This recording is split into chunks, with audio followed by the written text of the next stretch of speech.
Hey guys, it's Johnny. Welcome to episode 42 of the Travel Like a Boss podcast. I'm here in Chiang Mai, Thailand with Michael Coghlan. What's up, buddy? It's going good. Thanks for having me back. Yeah, no worries. So where were you the last time we spoke, and when was that? I believe that was the first week of June, and I was still in Hawaii. And, now obviously we're talking together in Chiang Mai. And so I want you guys to listen to that episode and see how much can change in a month and a half. So basically, you've relocated not only yourself, but your family out to Thailand. Well, your family's coming soon. Yes. My family, my girlfriend Aubrey and my daughter Mia, they will be here on August 14th. So I'm very excited for that. But right now, they're actually in Ohio, seeing her side of the family just to make sure they can see our daughter. And how old is your daughter again? She is 1 year. She's going to be 13 months when she gets out here. Okay. So I know a lot of people listening to this think you can't travel if you have a young kid. What are your thoughts? I definitely think it's easier, I guess, the younger your child is, if that makes sense. Because if your child isn't in kindergarten or anything like that, it's easier to take them out of school, or you don't have to take them out of school or anything when they're just 13 months old. It would be a little tougher if they have friends and everything to take them away, but I still think it's possible. Okay. And at the end of the day, what actually made you want to come out here? Because everyone thinks Hawaii is like this paradise on earth. And I do love Hawaii, but really, I just really wanted to focus on top of my business for the next 6 months. Really want to grow and be around, I think, like-minded people and other entrepreneurs that are succeeding. And Pun Space and Chiang Mai seem like the perfect combination. So I sit next to Michael at Pun Space, as well as an army of other people doing the Anton Method course and doing drop shipping. Yeah, at least 5 of us, right? 5. Okay, so let's start with Ben. Yep. He was on the episodes 39 and 40, I believe, and he's doing well with his stores. Who else do we have? We got the new kid, Derek. Okay, so Derek, he just came out of nowhere. Yeah. He's only been doing a store for, I think, 2 or 3 weeks now. I think he has 3 sales already. Yeah. Well, actually, no, he just got a 4th today. Mm-hmm. So he's sold $5,000 worth of revenue. And since sitting down with me 3 weeks ago and asking me, hey, Johnny, what do you know about dropshipping? Yeah. It's great. He was nice enough to take me to lunch, and I was happy to, kind of just point him towards the right direction. But it's not like I actually did anything for him. No, and he works long hours. I mean, I work some long hours. You work some long hours. He really works a lot of hours in Pun Space. Well, I haven't been working long hours lately. Yeah.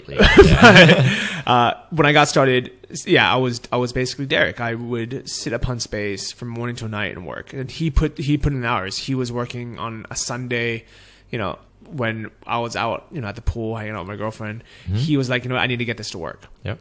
So Derek used to sell some kind of info product, and he had 2 other partners in San Francisco. So he basically said to me a few weeks ago, he said, Johnny, like, this ebook, isn't going as well as we thought, and we're splitting the profits 3 ways. He's like, I know you and a couple guys do well in dropshipping. Can you tell me more about it? Yep. So he took me to lunch, and, I basically just said, like, if you come up with a list of niches, just let me know. I'll tell you if any of them suck. Yeah. And the niche he actually chose, I didn't think was going to be great, And the thing is, most of the ones that do well aren't like these wow niches. Yeah, I agree. They're just these pretty basic, common things that people just buy for their house. Yep. And he's, obviously doing well with it now. And a lot of people, I think, overthink it. Like, what are your thoughts on that? I definitely agree. I think while the niche selection is so, it is important, I think people spend so much time on it when it'd almost be better, narrowing down to a list of 5 and then just picking one and applying what you learned and actually creating the site. I think too many people kind of sit on the sidelines and second guess themselves, and nothing ever gets done. So you don't have to say the actual category of your niche, but on your store that's doing really well, how did you think of that? To be honest, I kind of created a department style store, and I just chose very random, common items. I do not have a single item on my store that the average American has never heard of. I mean, it's very basic items, and they sell. I don't know how else to, what else to describe it as. They just sell, Like, one thing that I tell people is, if a store, like let's say you walk into a Best Buy or a Home Depot or like, you know, Walmart, if they have products there that don't have dust on them, somebody's buying them. Yep. And why wouldn't they buy it from you if you can make, I mean, even if you're not the best at it, and trust me, by far, you know, some of these stores I've seen, especially Michael's, it's not the best looking stores. Yeah. Right? So one of Michael's products that sell really well only has one photo. It has, you know, like a 2-sentence description. Yeah. And like it basically, it's just, there's nothing on there. It's just a very, you know, simple, you know, store, and has a buy now button. Yep. And why do you think that sells? I think people just know what they're looking for. And when they get to my site, they don't have to have more information on this particular product. I should, you know, state this product isn't over $300. If the product was like $1,000, you definitely want to have, you know, everything Johnny's talking about. But for some items, you can get away with the bare minimum because they know what they want and they're coming to your store to buy it. So people can also buy it on like Amazon or like I'm assuming they can buy it like Overstock or like these other big e-commerce stores. Why do you think they buy it from you? One, you know, I think, you know, like I said, my site's not anything special, but I think it's, you know, it's pretty clear cut. It's very easy to follow. You know, no one gets lost on my site. Another thing is I do think the Trust Guard symbols and stuff help, that I purchased. I'm a fan of them. It took me forever to get them for some reason, but I do think they help. Well, I was the same way. I was thinking about this earlier where for months I didn't want to get it. And for those who don't know, Trust Guard is a company kind of like the Better Business Bureau or like Norton, you know, Verified, that just gives you a little seal, like a little image that you can put on your page saying this site is trusted. Yeah. And it's quarterly scanned or yeah. And I didn't want to pay for it because it's $29 a month, and I was like, you know, that's, you know, BS. I can just make my own in Photoshop for free. But as soon as I put those, you know, trust seals on, my sales went up. And they have I think a 2-month double your money back guarantee or something. Yep. So obviously they kind of know what they're doing. And it's one of those things where these things work. Everyone tells us, hey, this works. Yet we think that we're smarter than whoever. And we think, you know what? Yeah, it works, but we don't need it. Yeah. But eventually we say, you know what? Forget that. Let's just do what worked, what the experts say. So I think that's the reason why people like you and I and the people at Pun Space that are successful because they actually just follow directions. Yeah, I would agree. And you know, to be honest, like you said, just if someone told me just pay $29, get the Trust Guard seal, your sales will double. You know, I'm like, you know, I fought it for months and months. As soon as I did it, my sales basically doubled. And so, you know, even though I followed directions, it still took me a while to do it. But it's really helpful, I think, if you have others who have experienced it and you can, you know, kind of lean on them for their, you know, to trust what they say. All right. So with Derek, the guy that we were just talking about, he actually had a pretty good technical background. He's a very smart guy. He's young. He's like 21 or 22. And he worked on this other business where he was selling stuff that people didn't want to buy. So they had to convince people to buy it. Yeah. So now that he's selling a product that people search for and buy anyways, he's crushing it. So he's only been doing this for 3 weeks. And he just made his 4th sale. So he's over $5,000 in revenue right now. Yeah. And that is, I mean, he's only, you know, he made his first sale like a couple of days ago or something. Yeah, I mean, within the week for sure. Yeah. And so he has a feeling that he's going to make $20,000 in sales this month, which is insane from just starting out a store. And this guy, okay, so I don't want to give away too much because I actually want him on the show, but he doesn't even have a credit card. So he's been doing this with, I think he had like a couple $100 in his account, and he was like, and one of the questions he had for me before we started the course is he said, "Hey Johnny, I don't have any money to actually pay the suppliers when someone orders something. What should I do?" Yeah. And my advice to him was, "Hey, well, you know, Shopify pays you within 3 days, so you're just gonna have to basically wait 3 days to send in the order." Yep. And it's been fine. I mean, it's not the best customer service in the beginning, but I told him, I said, don't spend any of the money on, you know, anything stupid.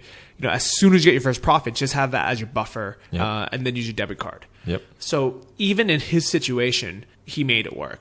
No, for sure. And I mean, I actually still don't use a credit card for mine. I use the PayPal debit card as well.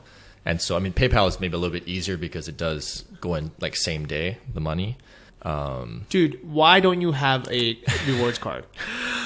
It's something that I will be looking into. I haven't grabbed it. Yeah. All right. As soon as we get off this interview, you're going to go to BarclayCardUSA or something.com. Yeah. Don't type that and Google it. And you're going to basically be able to travel for free back and forth to Hawaii, wherever you want, within a few months. Yeah. Like, it's so ridiculous that you don't have one yet. Yeah, that's on my to-do list. Number one. Okay, so I just booked a ticket to Europe, to Berlin, business class for free. That's great. I'm so excited because exactly a year ago, my goal was to be able to go to Europe for the summer. And now that it's actually reality, and I'm so excited about it that I'm actually not even really here in Chiang Mai anymore. Yeah. It's one of those things where like I have one foot in the door, one foot out. You leave in about a week, don't you? Yeah. And, you know, so this entire week before this even, I haven't been working. Like I've been going to Pun Space in the mornings and I fulfill my orders. It's kind of the same way Michael does. So the way that I do it is I have Shopify send me a new order notification through email. Yep. And in that has the what they purchased, their shipping address, and I think that's it. I think that's it. Yeah. So all I do is I press forward. Yeah. And then I type in the email of my suppliers. All right. So it might be, you know, dealer order at audiotechnica.com or, you know, whatever it is.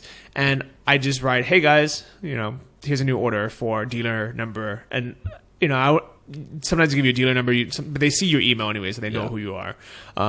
And as long as there's nothing else I need to change, I just, you know, basically forward that order and I'm done. Yep. The only thing else I do is on my Excel spreadsheet, it's actually a Google spreadsheet. I write down the order number, the price they paid, my cost, the shipping cost. I have the credit card fees. It's like 2.5%.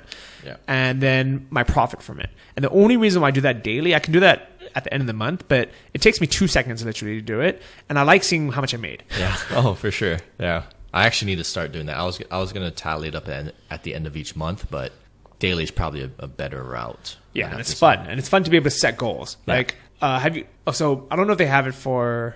Actually, no, they have to have it for PC because it's a Google Chrome. I use page. Firefox, but I know. Yeah, I know what you're talking about. So I just have these different goals every day. It's called momentum. All right. So I'm pull up today's. It has a background. The quote, you know, you got this, make it happen. It has, you know, it changes the backgrounds every day, it gives you the weather, and most importantly, it lets you type in what your goal is today. So what is my goal today? Make 500 and be happy. Yep. So some days I have make 500 and, you know, put down the laptop, or make 500 and spend my day with my girlfriend. Yep. Right, and just kind of whatever my main focus of the day is.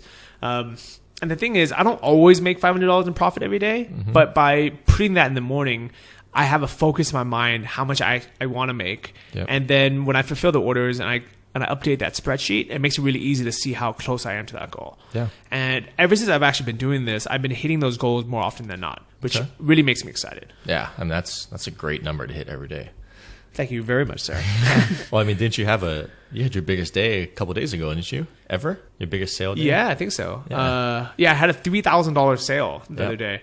And that, you know, was more than, I think that was $700 something in profit. Yep. In a day. Yeah. I know some people working at Burger King that make that in a paycheck. Yeah. Oh, for sure. That's great. Yeah, thank you. So what I've been doing this last week or two, I've kind of just been doing the bare minimum. Where I'll go in. So today I was done at 10 a.m. Yep. I said to Michael, "Hey, are you ready for lunch?" And he said, "Well, I guess I'm hungry." I'm starving. So we walked about a block. And we had it's called Khao Man Gai in Thai, or in Chinese it's called Hainese chicken rice. And basically what they do is they boil chicken with the rice. So the rice, instead of just being plain white rice, is like made with chicken broth and kind of like the fat drippings of it. It is so good. It's pretty delicious. It's probably the best. I've never had chicken rice before, but is way better than plain rice. That's all I know. Yeah, it's great. It tastes so good. Yeah. And then me and Ben brought some avocados with us to keep it paleo. These two bad boys we picked up at the market yesterday. I think they were. I think we bought.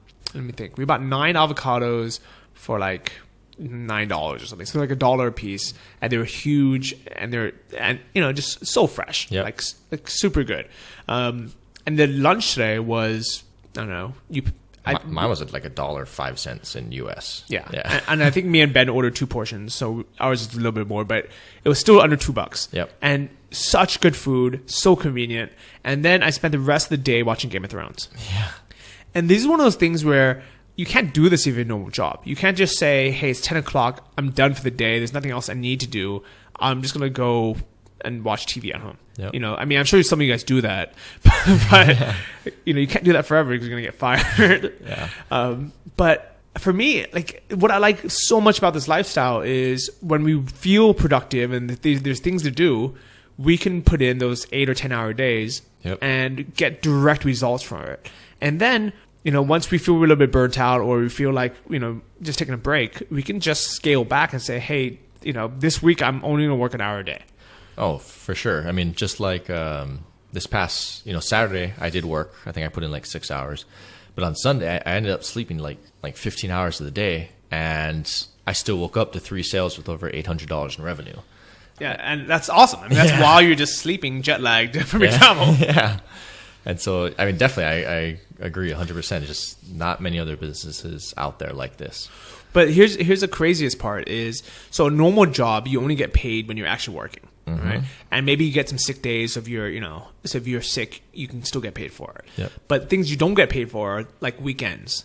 Yeah. Right? Yeah, exactly. But when you own a job shipping store, if anything, you actually make more sales over the weekends. Yeah. So even though you're not working, you're laying by the pool all weekend and hanging out, you come back and you have 2 or 3 sales. Yep. And so you're essentially working 30 days a month, even if you're not there. Yeah. It's a great business model. Right. And I'm so excited about it now because more than ever. I mean, to be honest, I was always kind of excited about it because for me personally, it worked pretty much from the start. It took me 2 months for it to start working. And then I was like, okay, well now all of a sudden I went from being completely poor, having like no money at all. I had nothing. All of a sudden I was like, well, I'm making, I think I started my first month, I was like $2,000 in profit. And then the next month was like $3,000 profit. And I was like, I can't spend that in Thailand. Yeah, it's hard. I mean, just going around trying to eat lunch. I mean, even if I try, like the other day I tried to spend as much money as I could at the mall. Like for dinner, movies, popcorn, soda, everything. Just, I got the best seat at the movie theater. I went to the most expensive like mall restaurant there, and I think I spent like $15 US dollars. It really is hard to spend money here. And I actually remember, I think it was I want to say October or something. I decided to start spending, money like a nouveau riche, I guess. Someone who just comes into money and is like, all right, now I'm going to be a baller. Yeah. This is before I met my girlfriend, so I was, I was single in Chiang Mai. I finally, was making some money, and I was like, all right, I'm gonna get the coolest, hotel apartment out here. Yep. Something with a nice pool. Like I wanted something with a rooftop pool. I wanted to go out to the bars every night, and spend money. I wanted to go, do all the stuff, and I still wasn't spending anything. Like it's such a cheap place to live, especially when you're bringing in cash. Yep. But here's the thing: is for a while I actually kind of felt guilty because I was doing well. But everyone else I knew, either I didn't hear from them. I didn't know if they were doing well or not. Yeah. And I think a lot of people, they say they want to start a business, and they get so excited, but then they either just never get started, or, I mean, what's your experience with that? I'm sure have you told your friends what you're doing? I've told some. I haven't told many. But I think the main experience with is just other people I guess I've seen kind of start the course, at least in the forums, and then they fall off. It's really just, half of them I don't even think take action. They never get past, even contacting the suppliers. And I think the other half is, I think if you just keep putting things off, and more excuses will keep coming up as to why you can't do the business.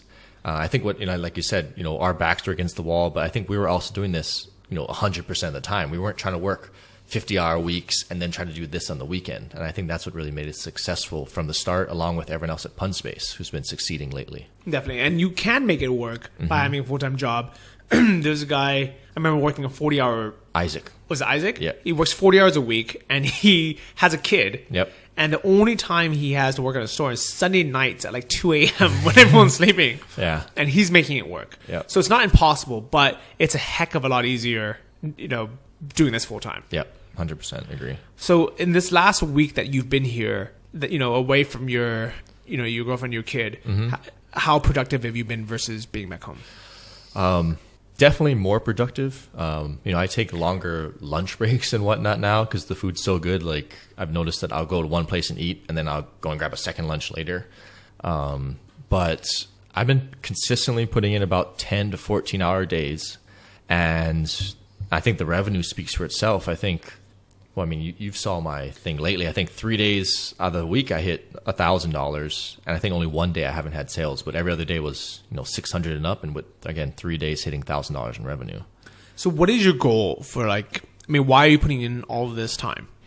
My goal is for this particular site to hit $5,000 profit by the time my girlfriend and my daughter get out here on August 14th. Which is 3 weeks from now. 3 weeks from now. Okay. And do you think that's possible? I think it will be close. I've been getting more and more sales for different products, and my bestseller just came back in stock. So I think that can really push me towards it. If I hit the numbers I hit this past 10 days, I'll hit it. So, nice. Yeah. So good luck to your continued success. It's not like you have to do anything different. It just needs to stay the same. Yep. Yeah, exactly. I just, stay the same, make sure I don't mess anything up. Right. So you say that you're also starting a second store. Yes. How far along are you with that? I'm a day from launching. I've actually launched it before. I had to take it down because my VA messed up all the mat prices.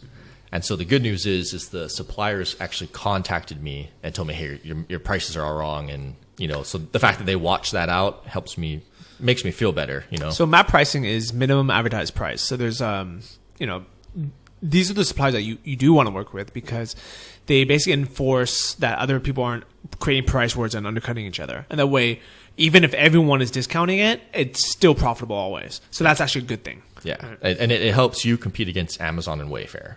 Yeah, because they can't just come in and just, mark down the prices lower than everyone else. Yep.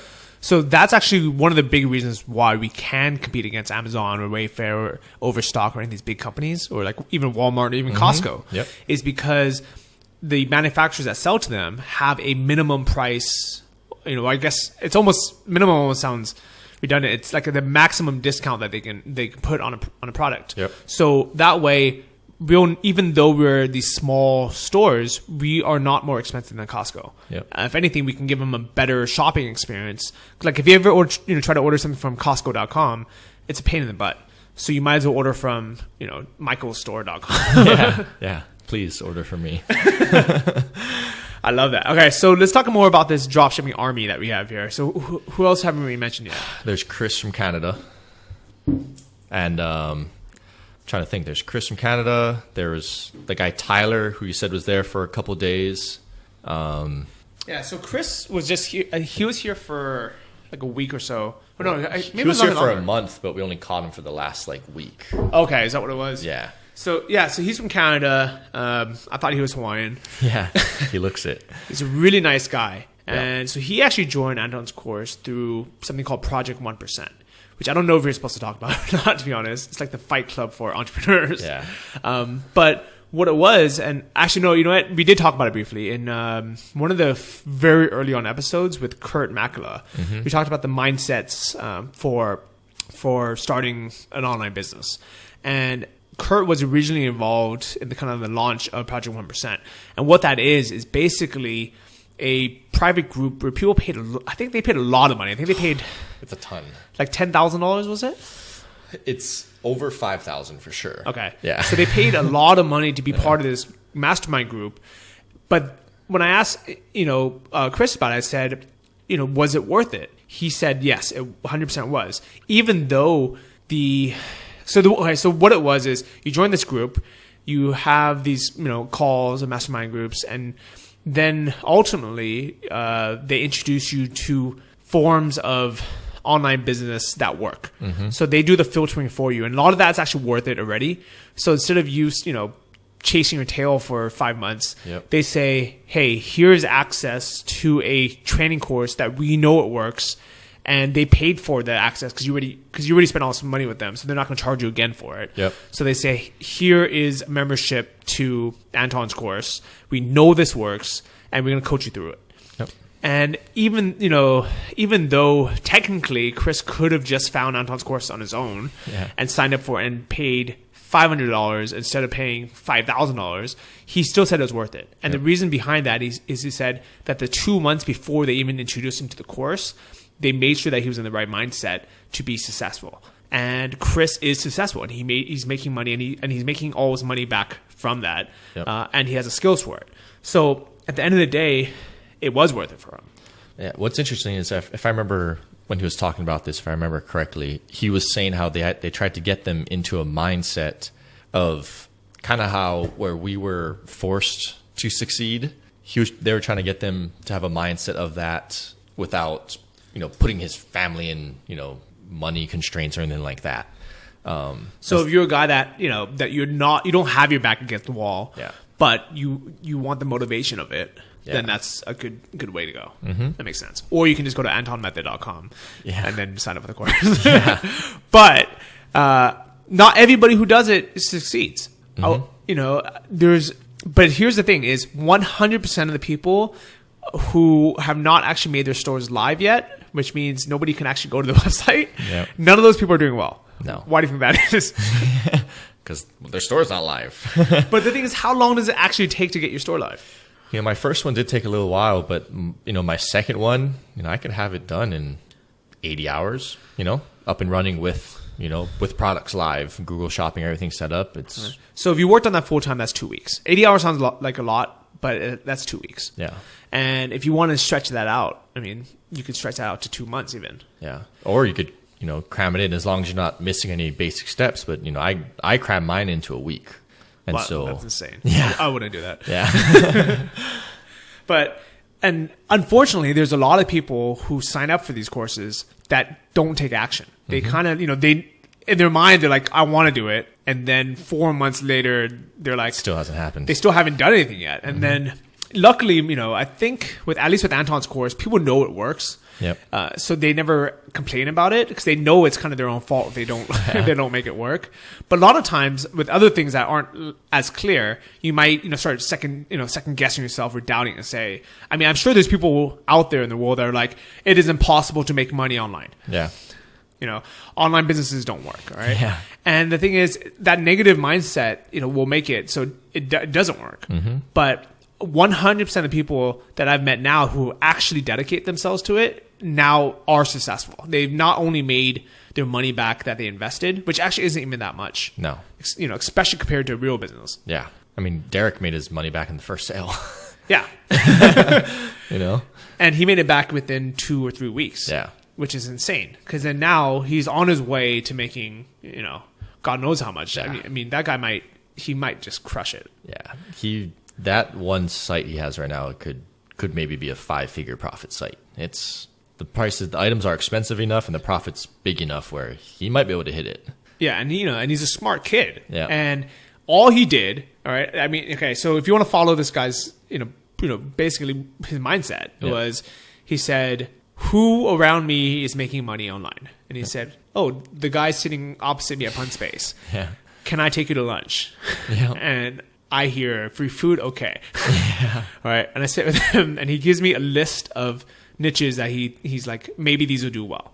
And I look at him and I say, these 4 suck. Yeah. All right. They will at least sucked as in they don't fit Anton's criteria. Yep. And then I said, okay, well, these 2 look like they might be okay. But I don't know. To be honest, I'm not, I can't tell you if your niche is going to do well. I can tell you if it sucks. Yeah. Which people appreciate. Right. Yep. But the best niches out there are not the ones that seem like this magical, amazing niche. They're just common stuff that people buy every day at Home Depot or at Best Buy or at the mall. Yep. And because people just need it. Yeah. Stuff that people just want to buy. And like it's so unfortunate that it's we don't talk about what our specific niches are, because I wish we could, because then people would be like, oh wow, that's what you sell. That's like. Yeah. Like, I thought you were selling like unicorn lamps or something. Yeah, my niche is embarrassing, to be honest. Like, if I like told people like I sold this, like, that's embarrassing. Yeah, well, I mean, I bet you one of the questions that people would ask you is, why don't people just buy that at Target? Yeah. Oh, for sure. Why don't they just go to Walmart and get it? You can get my items at Target, Walmart, Home Depot. I'm trying to think what else is there. I don't know if you can get it at Best Buy. That's more electronics, but yeah, I mean, for sure, those 3 places. So basically, if someone wanted to do research, what they could do is stand by the cash register for 2 hours and just make notes of what people were buying. Yep. And then take that notepad, go home and Google it and see the other stores that are selling online. Yep. If the other stores online seem, highly specialized, like, super niche, maybe you don't want to compete with them. But if the only ones selling online are also selling a bunch of other crap, and it's not easy to navigate, it's not easy to order online, then that's a niche. I mean, an example would be, I don't know. So I'm looking around the room right now. I'm using these Audio-Technica microphones. These are USB mics. I try not to sell electronics just because I don't want to deal with returns. The models change pretty often, but mics actually wouldn't be that bad because they don't change very often. But using this as an example, if there was a store that was podcastingmics.com and all they sold were mics for podcasting, I'd rather buy from them than through Best Buy. Yep. And they would be able to really, just make nice details on what I should buy, have good categories, make it easy to navigate. So that is like literally how easy it is. But the thing is, even if you don't do that and you just have this, some kind of online department store, you're still going to end up getting some sales as long as it's something that people buy. Yeah. And I think the biggest thing is just, and I think Anton's the one that keeps saying this, is if he thinks the niche is going to work, he doesn't even test it. He just does it because he'll usually make at least $1,000 profit on that store. And so, I mean, I think that's the thing a lot of people have to understand is, maybe you won't have the expertise as a lot of people, but you're never going to make the sales if you just, create a whole store and then at the last second switch to a new niche. You just have to just do it. Yeah. Okay. All right. Here's the thing is, if somebody is buying it somewhere, why wouldn't they buy it from you? Yep. And you might not get 100% of the sales. Actually, guaranteed you're not going to get 100% of the sales because a lot of people are going to go straight to Walmart.com or straight to Amazon.com. But for the people who search for the product in Google or in, whatever, Bing or whatever. Yeah, Yahoo ads. Yahoo ads, or whatever. There's going to be a percentage of them who are going to land on your store. And as long as your store is selling the item, you have a good checkout system, you do some of these tactics that we talk about in the course, people will buy from you. Yep. And some of these tactics are, things as simple as the Trust Guard symbol that we talked about. That's $29 a month. And it's something that you don't even need, that increases your conversions, but you don't actually need it. The things that you do have to have are free, like having photos or having reviews and things like that. Yeah, a nice header. I mean, stuff you can do. Yeah.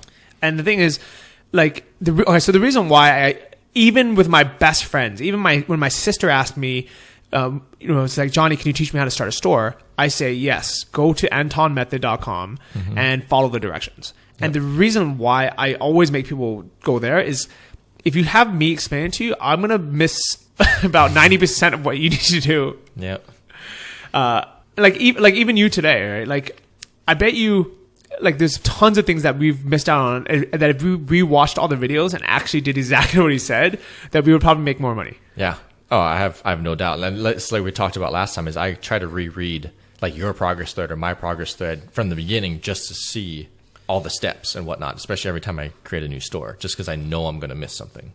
So these progress threads are basically, so as a member of the course, you get access to these private forums where people started creating these progress threads where you basically outline, exactly what you did. Now they're really, really popular, so everyone has one.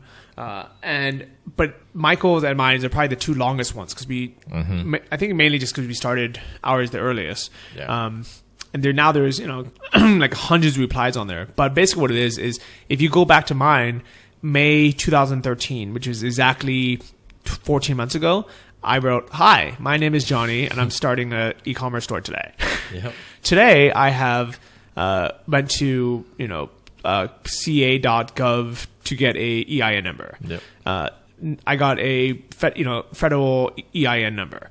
Okay, tomorrow I will add 5 products or something. 5 demo products to my store. Okay, and now the next post. Okay, hey, that was pretty easy.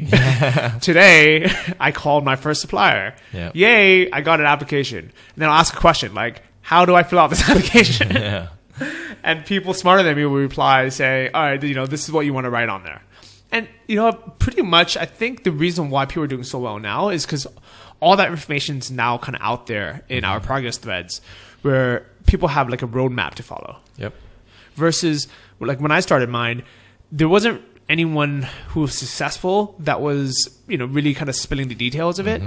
The people that were doing well, they all shut up and they all didn't want anyone to know that they were doing well. Yeah. Yeah. I agree completely. And that's one of the reasons I guess I try to, give back, like, because you and Anton helped me out so many times. Like I told you before, I think I emailed Anton like 500 emails back and forth. And, but, like I said, when you were the only person I think that was successful and you just started being successful right when I started the course. So that's why I try to, post in the thread, at least once a day. I don't update my own thread once a day, but I try to help other people out, just so that newcomers can see that, one, this is successful, and, two, avoid these mistakes. And, like Derek, he made, $5,000 in 2 weeks, and it took us 2 months, to get it done. Yeah. So, it's helping. I don't know. And so I think right now is actually a really good time to get started with it. I guarantee that if you wait, 2 years, it won't be as easy. No. And I used to think that it was easier a year ago because there was less competition, but it's actually probably easier now just because of what we just said, because people have laid out the groundwork for it now. So I don't know. Is there any reason really for people not to do this? To be honest, I personally can't think of one. This is the only online business I think I'd ever recommend to family and friends. I've tried quite a few things, but really most of the things I've seen online is just like regurgitated crap from like previous, they call it, whatever 2.0 or whatever. It's really just the same crap. And the only people making money are the ones who, own the business or are selling it. But this business, you're your own boss. It's however hard you work, it's basically the amount of money you get out of it. And I like that a lot. And, even me, like sometimes I think I hear a great new idea and I'm like, wow, that sounds so cool. Let me try it. And luckily I have a lot of free time. So I do try stuff. Yeah. But one thing that I heard was, people are making a ton of money on Teespring now, which are these, on-demand print T-shirts. It's kind of like the Kickstarter for T-shirts. Okay. So I was like, okay, let me try that. Right? So I spent 2 weeks, spent some money with the designer to make these cool T-shirts. And we found, we basically teamed up with Facebook charity pages that had like 100,000 fans on there. Smart. And we're like, okay, this is foolproof. We make a T-shirt, partner with one of these Facebook pages, and we offer them 70%. We keep 30%, and they promote the T-shirt on their page. And out of 100,000 people, even if 1% buy it, that's 1,000 T-shirt sales. Yeah. So we sold exactly 4. So I wasted like 2 weeks of going back and forth designing this ad campaign, these T-shirts to sell 4 freaking T-shirts. Yeah. I don't even think we made any money. I think if anything, I lost $20. Yeah. And it's so stupid because I could have spent that same amount of time just adding more products to my store. Yep. I probably could have started a second store in that amount of time. Yep. But even me, I get excited like when you hear these, get rich quick things, you're like, like, oh yeah, Teespring, that's the new thing. But no, don't do that. Like just if you want an online business, the only thing that's actually made me money has been dropshipping. Yep. And that's all I can say. So if you look on my blog, it's johnnyfd.com. There's a recommended resources page, and on there I update that like once a month, and I only put stuff on there that has actually worked. So TrustGuard is on there, Anton's course is on there, there's a link to Shopify on there that actually gives you 20% off. And there's other stuff out there like BigCommerce or Magneto or Magento or whatever it is. Yeah. But I haven't used it. I mean, I heard it works, but because I haven't used those things, it's not on my resources page. If I ever end up being successful with it, and it works for at least a month, then that's when I put it on. So learn from my mistakes, and don't chase stuff that shiny objects. Yeah, don't chase the shiny object. Just do what actually works and put in the effort for it. Yeah. All right. So you've only been in Chiang Mai for how long? Maybe 10 days now. Have you actually done anything? A little bit. Like I said, my apartment, it's actually the Mirror. It's great. Love it. But so it's a 5-minute walk to Pun Space. It's like a 5-minute walk to the Lotus Hotel, which is connected to one of the malls here. And then it's like a 7-minute walk to the brand new Maya Mall, which has the cinema and the 5 stories and everything. So that's about what I've done so far. I've been working a lot of hours, but I tried to go to the night markets this weekend, but like I said, I just ended up passing out for 15 hours. And so maybe this upcoming weekend I'll be able to see it. But also, I'm sure when your girlfriend gets here, you guys will do more. Yes, our goal is every weekend to kind of do something as a family, and once a month. We're going to plan a trip within Thailand where, maybe like a Wednesday through Sunday kind of thing. I'm going to take off, 5 days, and we're going to go see different parts of Thailand and just stay in, just nice accommodations, try new food and experience, all Thailand that has to offer. I know we're looking at Phuket for 1 month. You just went to Pai, and I thought that looked great. So I didn't know Pai would be another one on our list. There's a lot of things out there. There's another place called Chiang Dao, which we haven't been to yet, but people keep talking about it. And it's like the even cheaper version of Pai. So I think the resort there is $30 a night, and it's supposed to be really nice, and it's only an hour and a half away from Chiang Mai. So we'll go check it out, and then we'll let you know how that is. Yeah, it's supposed to have some great temples and great food, if I'm not mistaken. Okay. Yeah. So I think I talked about it very briefly on the last podcast, but me and Larissa went to Pai for my birthday weekend. Stayed at this place called Reverie Siam, and it's like a 4-star, maybe even a 5-star hotel, and it's beautiful. And you get the most amazing rooms with these amazing mountain views, and breakfast is included, and it's some of the best food I've ever had anywhere. I made a blog post and a video of it. You can go on my blog, johnnyfd.com, and read all about that. And honestly, I think it's one of those blog posts where all the single people were like, fuck this guy. But I think it's two different mindsets, because it's one of those things where if you're a little bit older and you're in a relationship, you look at it like, man, that looks so cool. Yep. And the young single guys are like, man, that's not what I want. No. Right? So I understand. Where's the nightlife? Yeah, where's all that stuff? But, they have that here as well. So, I'm sure Derek will talk about that when I have him on the podcast. Yeah. Because he's a young single guy chasing women still. Yep. And here we are, these old folks. Yeah. So I just turned 33, and honestly, I think this is the best year of my life. Yeah. How old are you, Michael? I just turned 26. Oh, so you were young. Yeah. But you act mature. Yeah. I act older than I am. Do you think that, but you know what? I was going to say maybe that's why we're good at this business stuff, but clearly Derek is, he's young and he's killing it. Yeah, I don't know. I think the main reason we were successful is we knew it had to work for us, and I think Derek might have possibly been in a similar situation. I think he was too. He was broke, man, because he's been working on his business for 6 months with his partners, and they keep talking about launching, and I'm like, what do you mean? Why don't you just put it up for sale? Yeah, and just launch. He's like, no, it doesn't work that way. You have to collect the email list, you have to do all this, and I don't know if they made any money yet from their business. So he was out of money. So he was like, well, Johnny, can you teach me about drop shipping? And I didn't teach him anything. I just told him to go to Anton's course. Yeah. But he's successful with it. No, for sure. All right. So this is my last week in Chiang Mai. Yes. And I'm going to go to Europe for at least a month, maybe 2 months. And I'm excited. Wow. I really am excited. But I'm going to keep my apartment here, which we're sitting in right now. Yep.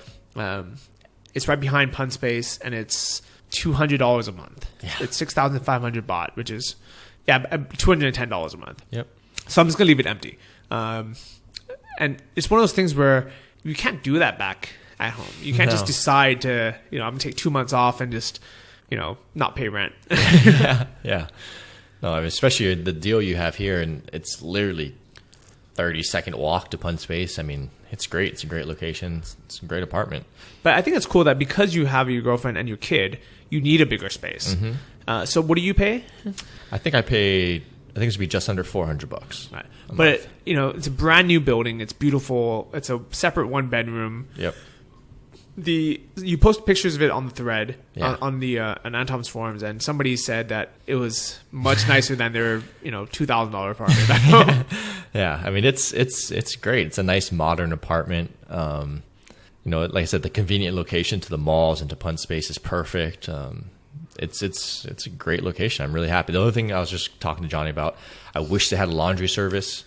I mean, it's not like it's a big deal. I walk a minute away to get my laundry washed. And it cost me like $3 for a huge load. But I think this is how lazy people get when you're out here. Because my laundry lady is directly downstairs from me, and Michael's is a block away, and he's complaining. Yeah, I'm wondering why I don't have the downstairs lady. Well, when I was in Saigon, I was super spoiled because with your room cleaning, they also. Oops, what am I doing? So yeah, with the room cleaning, they do your laundry as well. So they literally do your laundry every single day of the week. And I got used to that. So when I moved here and I had to bring my laundry downstairs for them to do it, I was pissed. I was like, man, why do I have to bring it downstairs? You guys should come in my room and do my laundry every day for me 7 days a week. Yeah. That's crazy. But it's one of those things we just get spoiled. But the thing is, anybody can do this. Yep. I mean, yours is a great example because you have a newborn kid, mm-hmm. And you didn't have any big tech skills, right? No, I mean I knew my way around a computer, and I could play some video games and whatnot, but I never did any HTML or anything like that, any type of coding. So I like it. Well, the people that I really want to thank on this episode is everyone who basically has been supporting, left all those nice happy birthday messages on my Facebook. If you guys don't follow me on Facebook yet, it's just look for Johnny FD. I think it's facebook.com/JohnnyFDK, which doesn't actually mean anything.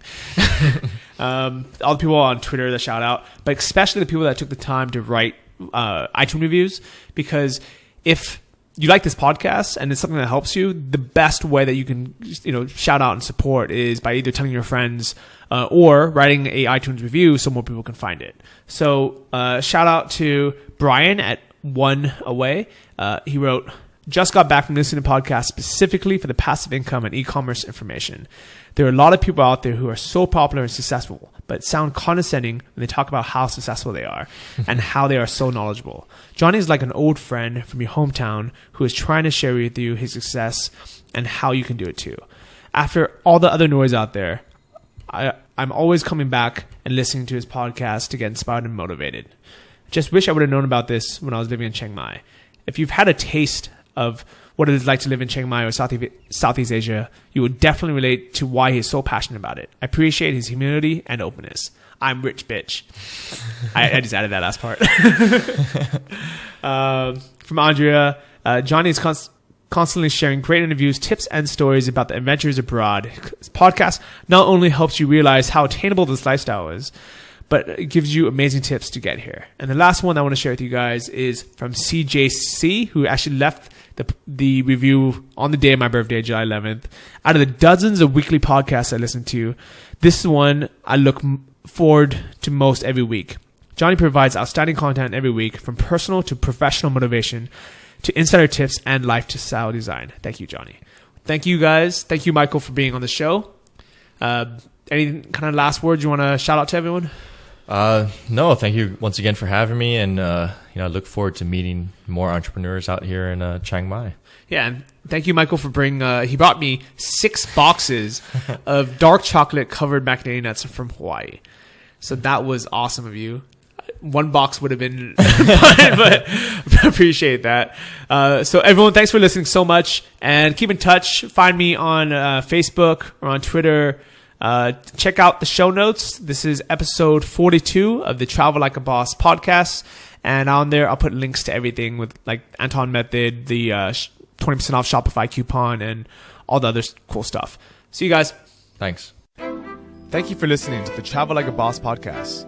If you want to hear more, including the bonus How to Choose the Perfect Niche episode, join our mailing list at travellikeabosspodcast.com. See you next week, and remember, if you want to travel like a boss, you need to be your own boss. So start your online business today and start living the lifestyle you've always dreamed of.